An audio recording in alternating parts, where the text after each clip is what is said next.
Here at Spring High School, texting and driving is a dangerous problem for our students. To highlight this issue, several staff and students have voiced their concerns.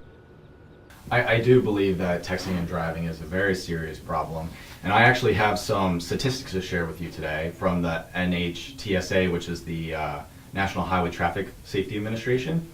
And 2017 is the most recent stats that they have available, and in 2017 there were 34,247 crashes in the United States that involved numerous things. And out of those 34,000, there were 37,133 fatalities. A lot of people passed.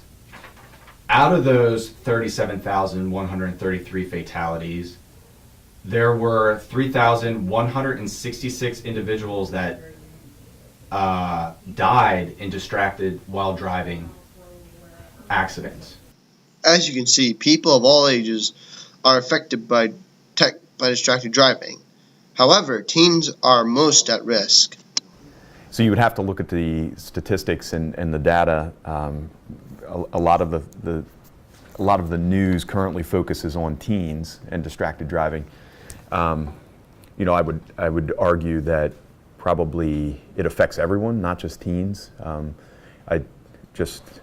From personal experience driving, I probably see just as many folks that are my age, that are your parents' age, texting or talking and driving on a cell phone as I do teens. So I don't think anyone's excluded. Everyone is affected.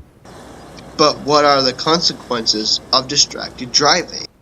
So various different consequences of distracted driving could be physical harm or injury, could be monetary consequences, could be legal consequences, just depending on the situation.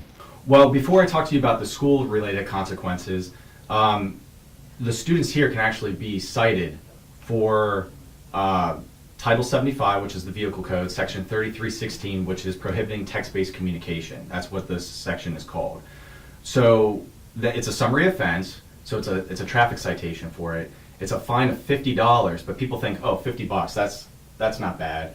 But that's just the fine. So when you add in all the court costs and everything else added onto that traffic citation, the total amount comes to $167.50 for a violation of texting while driving. So it's a decent fine. Is it enough of a consequence for those who do it? I would like to see that. I do. Maybe not necessarily for their first offense, but if it's like your second or third, I do believe the legislature should look at that and see about suspending driver's licenses for these types of violations. This is Ethan Miller with the Channel 3 News.